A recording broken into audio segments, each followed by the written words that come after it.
السلام عليكم. دي أول حلقة ليا معاكم من برنامج قارئ. يمكن دي مش تجربتي الأولى إني أوصل كلامي وأحكي بصوتي بس فكرة راديو أنا بشوف إنه من أصعب وأسهل الحاجات في نفس الوقت.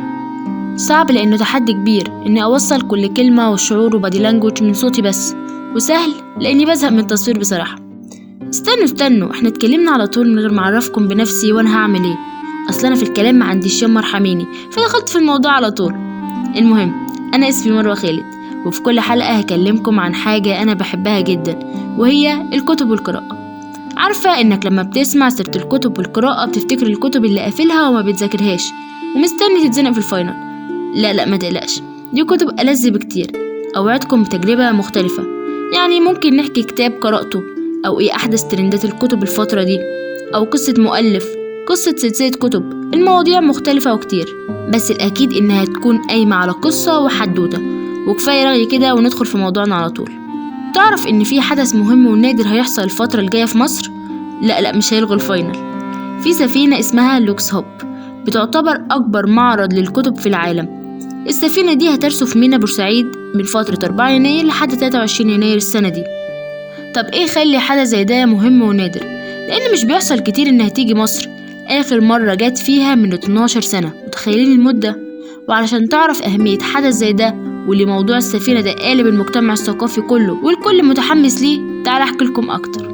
زي ما قلنا في الأول إن هي تعتبر أكبر معرض للكتب في العالم كله، على متنها حوالي 60 جنسية مختلفة. وجودك على سفينة زي دي تجربة عظيمة. الكرو بتاعها متنوع ومختلف، يعني عليه مهن مختلفة، مهندسين وممرضين، إلكتريشنز، مدرسين، مهن كتير، كل دول لخدمة السفينة. حتى لما بيرسوا في أي ميناء كل دول بينتشروا في المكان ويساعدوا الناس. كمان السفينة بتضم عدد ضخم من الكتب، 50,000 كتاب من مواضيع مختلفة ومتنوعة، رياضة، طبخ، علوم، فنون، لغات، دين، للكبار والأطفال. معظم الكتب بالإنجليش. سفينة لوكس هوب بدأت عام 1970، زارت فيها 480 ميناء في أكثر من 150 دولة، واستقبلت 49 مليون زائر. السفينة مش بس للكتب، كمان عليها عروض تفاعلية جميلة جدا.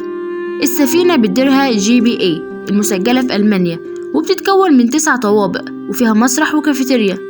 أعتقد بعد ده كله ممكن تدرك أهمية حدث زي ده. لو انت من محب الكتب فدي فرصة عظيمة ليك انك هتشوف كنوز، ولو انت مش من محب الكتب اعتقد فرصة ليك تتفرج على العروض وتبقى وسط الناس بتحب الكتب، يمكن تغير رأيك. اما لو انت طالب وعندك فاينل، روح ذاكر، انت مش وش الحياة. بس كده خلصت، واستنوني في حلقة جديدة من قارئ، وادعوا لي اعرف اروح السفينة، بس اشك بصراحة. سلام.